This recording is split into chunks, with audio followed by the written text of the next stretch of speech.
Good morning, student. Welcome to e-learning program. आपण पाठीमागा trigonometric function जो चॅप्टर आहे त्यामध्ये पहिले 2 पॉइंट पाहिलेले. Solution of a trigonometric equation आणि second point solution of a triangle.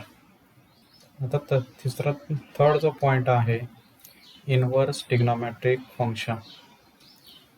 तर थर्ड जो पॉइंट आहे इनवर्स ट्रिग्नोमेट्रिक फंक्शन तो आपण पाहूया.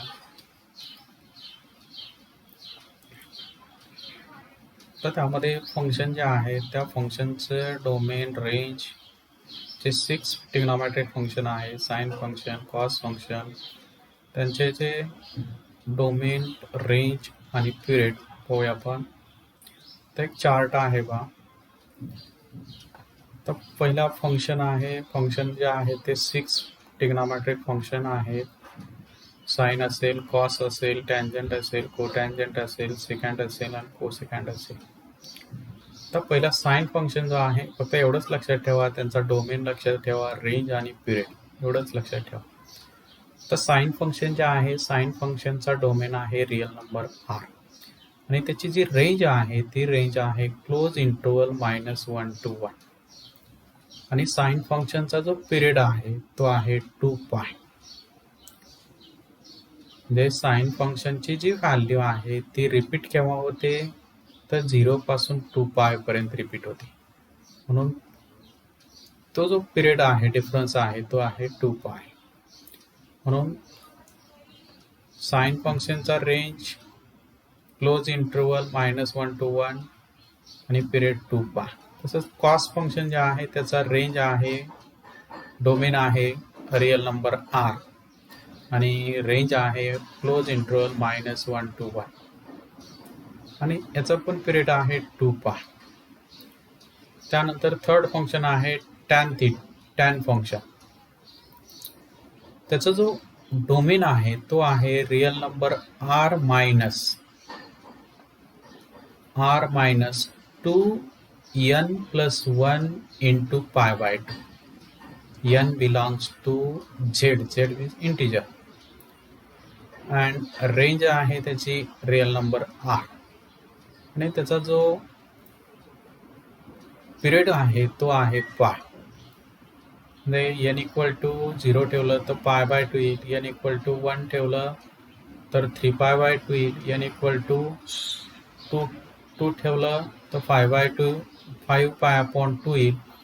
जसे आर मधून हे पॉइंट सोडून बाकीच्या जे पॉइंट्स आहेत तो असेल डोमेन म्हणजे टँजंटचा डोमेन आणि रेंज जे आहे तो रिअल नंबर आर असणार आहे, पिरियड आहे 2π.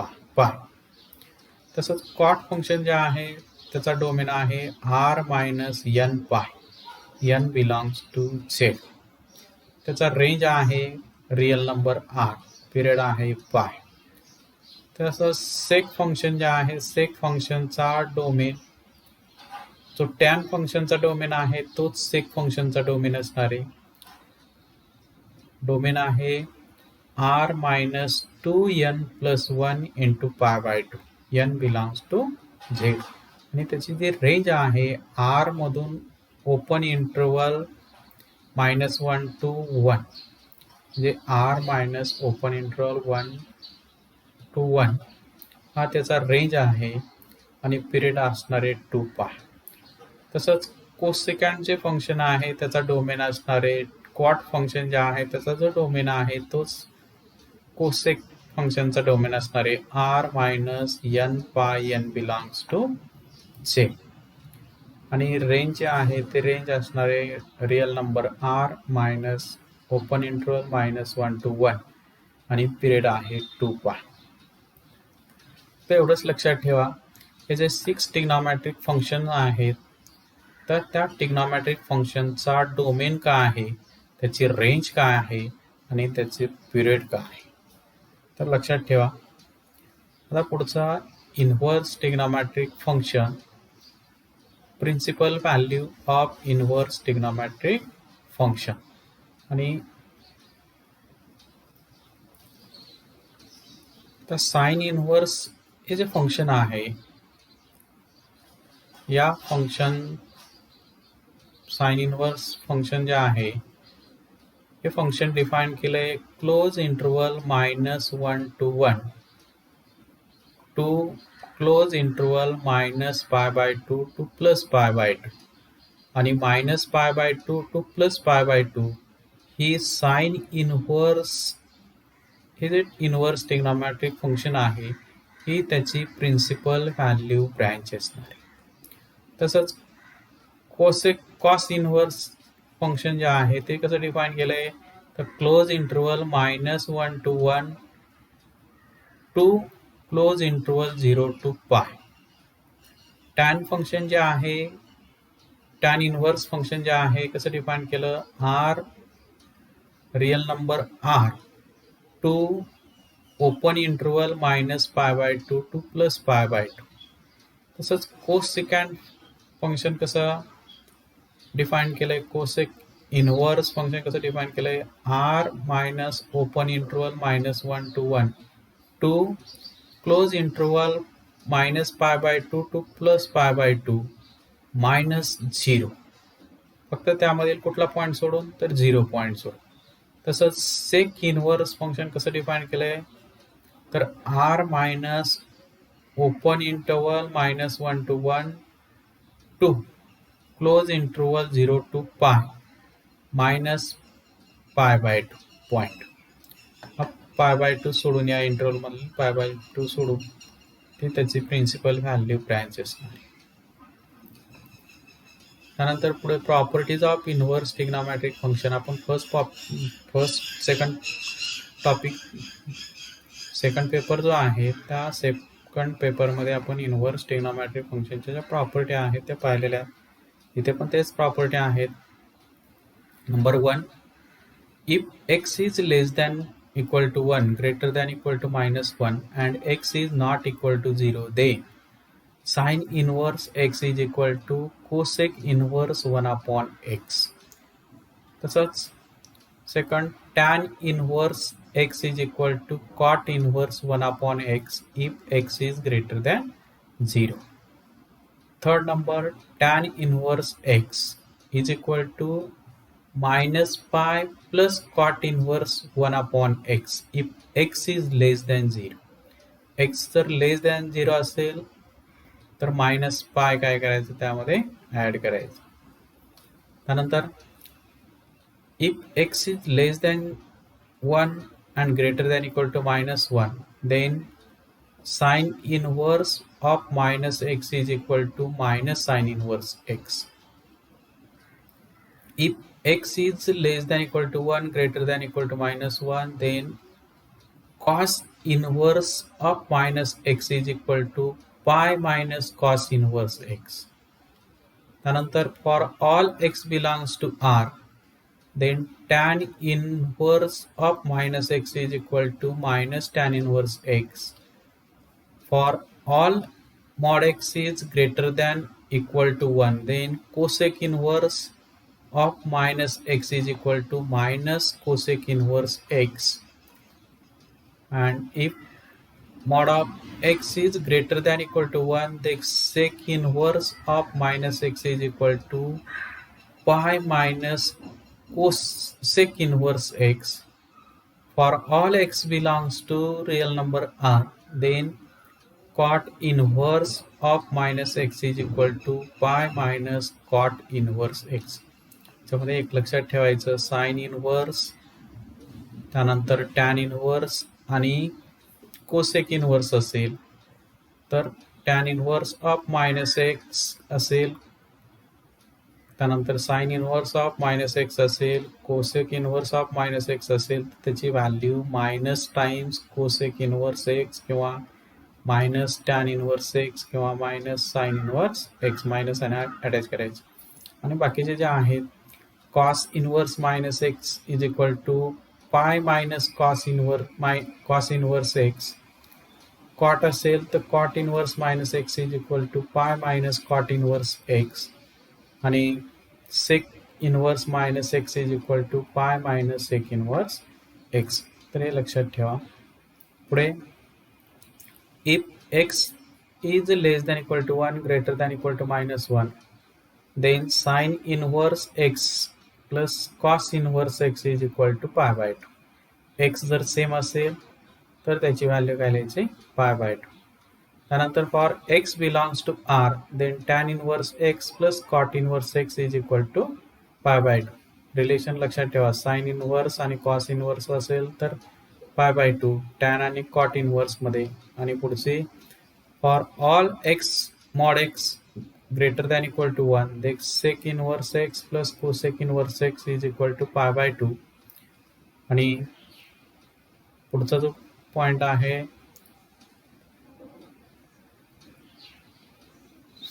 8 number, if x is greater than 0 y is greater than 0 आणि xy is less than 1 then tan inverse x plus tan inverse y is equal to tan inverse of x plus y divided 1 minus x into y. तर हे जे principal value branch लक्षात ठेवा. Sine inverse जे function आहे त्याची principal value branch असणार आहे क्लोज इंटरवल -π/2 टू +π/2. कॉस इनवर्सची प्रिन्सिपल व्हॅल्यू ब्रँच आहे क्लोज इंटरवल 0 टू π. टॅन इनवर्सची प्रिन्सिपल व्हॅल्यू ब्रँच आहे ओपन इंटरवल -π/2 टू +π/2. कोसेक इनवर्सची प्रिन्सिपल व्हॅल्यू ब्रँच आहे क्लोज इंटरवल -π/2 टू +π/2 -0 सोडून. त्यानंतर सेक इनवर्सची प्रिन्सिपल व्हॅल्यू ब्रँच आहे क्लोज इंटरवल 0 टू π मायनस कुठला पॉईंट सोडून तर π/2 सोडून. आणि ह्या जे 8-9 प्रॉपर्टीज आहेत या प्रॉपर्टी लक्षात ठेवा. यावरती आपण एक्झाम्पल पाहणार आहे. तर एक्झरसाइज आहे 3.3. Find the principal value of the following. Number 1 आहे साइन इनवर्स 1/2. आता याची प्रिन्सिपल व्हॅल्यू आपल्याला फाइंड करायची. मग ते जे पाठीमागे पाहिलेलं आहे आपण प्रिन्सिपल व्हॅल्यू ब्रँचचा जो टेबल पाहिलेला आहे, साइन इनवर्सची प्रिन्सिपल व्हॅल्यू ब्रँच काय आहे तर क्लोज इंटरवल -π/2 टू +π/2. मग आता याचं सोल्युशन लिहायचं आहे. Solution the principal value branch of sine inverse x is close interval -π/2 to +π/2. मग let sine inverse 1/2 is equal to alpha. आणि हा अल्फा जो आहे तो कसा असणार आहे less than equal to π/2 greater than equal to -π/2. हा जो अल्फा असणार आहे ते यामध्येच असणार आहे, -π/2 पेक्षा लहान असणार आहे आणि -π/2 किंवा -π/2 पेक्षा ग्रेटर असणार आहे. आता हा sine inverse 1/2 equal to alpha, हा साइन इनवर्स लेफ्ट राईट साईडला घेतला तर साइन अल्फा होईल. मग sine alpha is equal to 1/2. मग साइन मध्ये असा कुठला अँगल आहे की ज्याची व्हॅल्यू 1/2 आहे. मग sine 30 degree. Therefore sine alpha is equal to sine π/6. दोन्ही साईडचं साइन कॅन्सल केलं तर अल्फा इज इक्वल टू π/6. आणि हा π/6 याच्यामध्ये येतो का बघायचं. π/6 is less than 90 and greater than -90. 30 degree is less than 90 and greater than equal to -90. And hence, the principal value of sine inverse 1/2 is π/6. As a second example, cosec inverse 2. याची आपल्याला principal value branch principal value find करायची. Solution the principal value branch of cosec inverse x is close interval -π/2 to +π/2 -0. मग दिलेलं late cosec inverse 2 is equal to alpha. Alpha is less than π/2 and greater than -π/2. Alpha is not equal to 0. मग cosec inverse जो आहे तो cosec जर right साईडला घेतला तर कोसेक अल्फा होईल. Cosec alpha is equal to 2. आणि कोसेक मध्ये असा कुठला अँगल आहे की ज्याची व्हॅल्यू 2 आहे तर 30 डिग्री आहे, म्हणून कोसेक π/6.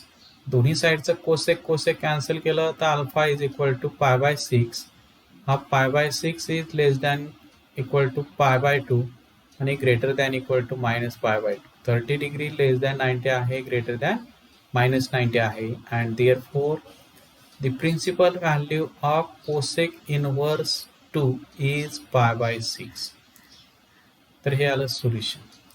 असं third number tan inverse of minus 1. आता आपल्याला याची प्रिन्सिपल व्हॅल्यू फाइंड करायची. मग वी नो दॅट किंवा the principal value branch of tan inverse x is open interval minus pi by 2 to plus pi by 2.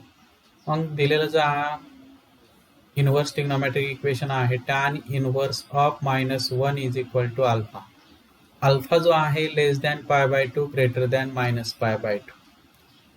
मग हा tan जो आहे टॅन इनव्हर्स राईट साईडला घेतला तर टॅन होईल, म्हणून tan alpha is equal to minus 1. मग टॅन मध्ये असा कुठला अँगल आहे की ज्याची व्हॅल्यू 1 आहे, तर व्हॅल्यू आहे पाय बाय 4. मग tan pi by 4, tan alpha is equal to minus tan pi by 4. आणि आपल्याला प्रॉपर्टी माहिती आहे minus tan theta is equal to tan of minus theta. म्हणून tan of minus theta equal to minus tan theta किंवा minus tan theta equal to जो minus sine जो आहे तो काय करायचा अँगलला अटॅच करायचा. प्रॉपर्टी आहे दोन्ही साईडचं जर टॅन टॅन कॅन्सल केलं तर alpha is equal to minus pi by 4 आणि हा मायनस पाय बाय 4 पाहायचं. Minus pi by 4 is less than pi by 2 greater than minus pi by 2. 90 पेक्षा लहानच आहे आणि मायनस 90 पेक्षा ग्रेटरच आहे. And therefore the principal value of tan inverse of minus 1 is minus pi by 4. असंच question पाहूया. Evaluate the following tan inverse 1 plus cos inverse 1/2 plus sine inverse 1/2. याची आपल्याला व्हॅल्यू फाइंड करायची. मग आपण प्रत्येकाची व्हॅल्यू फाइंड करूया. टॅन इनव्हर्स 1 ची फाइंड करूया, कॉस इनव्हर्स 1/2 फाइंड करूया, साइन इनव्हर्स 1/2 आणि त्यांचे ॲडिशन घेऊ, आपल्याला सोल्युशन मिळेल. मग late tan inverse 1 is equal to alpha. Alpha is less than pi by 2 greater than minus pi by 2. हा टॅन राईट साईड घेतला तर tan alpha is equal to 1. आता टॅन मध्ये कुठला अँगल आहे तर पाय बाय 4 आहे. Tan alpha is equal to tan pi by 4. दोन्ही साईडचं टॅन टॅन कॅन्सल केलं तर alpha is equal to pi by 4 आणि हा पाय बाय 4 जो आहे less than pi by 2 greater than minus pi by 2. Therefore tan inverse 1 ची value आली पाय बाय 4. याला इक्वेशन नंबर लिहिलं 1. फर्स्ट फाइंड केलं. त्यानंतर let cos inverse 1/2 is equal to beta आणि हा बीटा जो आहे कॉस इनव्हर्सची प्रिन्सिपल व्हॅल्यू ब्रँच आपल्याला माहिती आहे क्लोज इंटरवल 0 to 2 पाय, म्हणजे बीटा इज लेस दॅन पाय आणि ग्रेटर दॅन इक्वल टू 0. त्यानंतर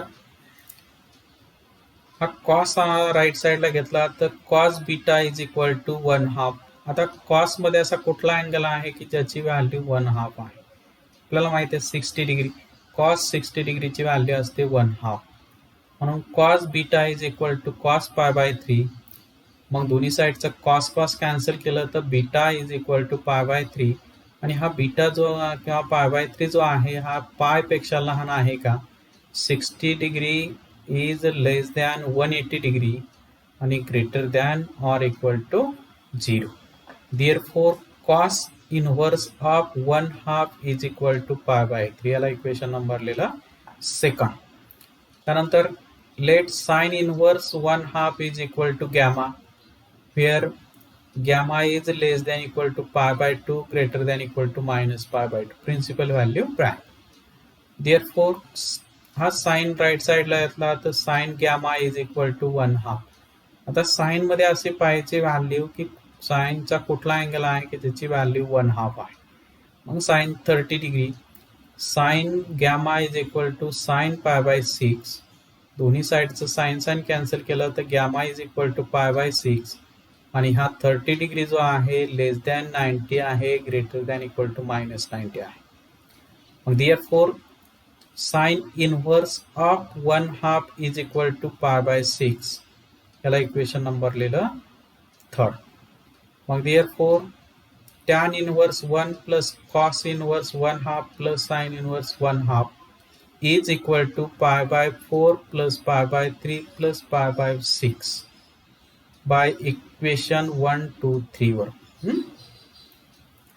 आता याचं एलसीएम घ्यायचं आहे. मग पहा बरं एलसीएम काय येईल 12 येईल. फर्स्टला 12 येण्यासाठी 3 ने मल्टिप्लाय करा, सेकंडला 12 येण्यासाठी 4 ने मल्टिप्लाय करा, थर्डला 2 ने मल्टिप्लाय करा, म्हणजे 3π प्लस 4π प्लस 2π डिवाइड बाय 12. मग ॲडिशन घेतली तर 9π अपॉन 12 हे सिम्प्लिफाय फॉर्ममध्ये 3π अपॉन 4 तर ही आली व्हॅल्यू. अशा टाईपचे 1-2 एक्झाम्पल आपण पाहिलेले. प्रिन्सिपल व्हॅल्यू कशी फाइंड करायची. आता पुढच्या तासाला आपण जे प्रॉपर्टीज आहेत त्या प्रॉपर्टीवर एक्झाम्पल पाहूया. थांबू आपण. थँक्यू.